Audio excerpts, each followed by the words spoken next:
Sponsored by Costa Marina Case Vacanze, B&B e ristorante a Peschici Gargano. Info 348 83 29 295 costamarinapeschici.it. Impresa Valassi Fermo e Franco. L'arte di costruire e ristrutturare. www.valassiff.it. Trattoria Cantù dal 1897 alle Fornasette di Olginate. trattoriacantù.com. Studio dentistico Caponero Dottor Livio. Sulla bocca di tutti. caponerolivio.it. Treva Home, la tua casa vacanza sul lago di Como. 340 22 45 235 trevahome.it. Nuova sconfitta per la Calcio Lecco 1912, che per la quinta partita consecutiva non riesce a cogliere i 3 punti, e dopo il pareggio ottenuto una settimana fa con la Juventus Under 23 questa volta cede completamente il passo al Renate. Il minuto numero 15, Purro sulla sinistra, palla velenosissima in mezzo, Gemello a fatica ma riesce a respingere la sfera verso il compagno più vicino.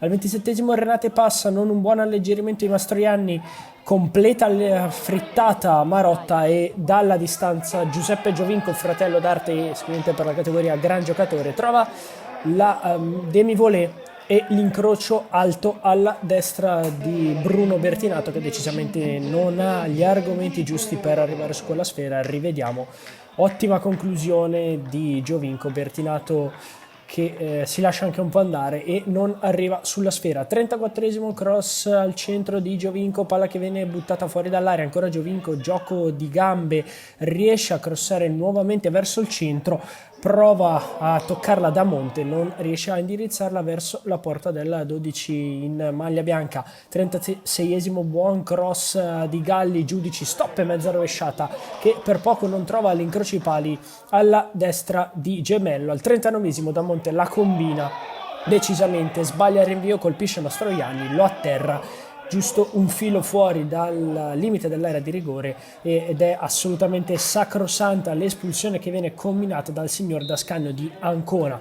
Sul calcio di punizione ghiottissimo al 41esimo, la conclusione di Purro ha offerto francamente un effetto rivedibile. Riparte Renate al 48esimo, contropiede di Galuppini, rada di prima intenzione, gran stoccata a palo, palla che poi finisce tra le braccia di Bertinato. Da lì Maestriello, lasciato tutto solo da Malgrati, crollato nella zona del palo, trova la prima marcatura con la maglia dei nerazzurri, quindi al 49esimo in 10 contro 11 il Renate trova nuovamente la via del gol. Rivediamo, rada la conclusione, il palo, Bertinato battuto, nuovo tap-in del Renate, Bertinato questa volta para con un mezzo miracolo e Maestriello poi da 0 metri e tutto solo, con nessuno a potersi contrapporre, trova la via del gol. 55esimo, Nesta, fascia di destra, cross al centro, Capogna stoppa in mezza rovesciata ancora una volta, che però si perde alta sopra la traversa della porta difesa da Gemello. L'ora di gioco precisa, conclusione di testa di Maestriello sulla punizione di Galuppini, palla che finisce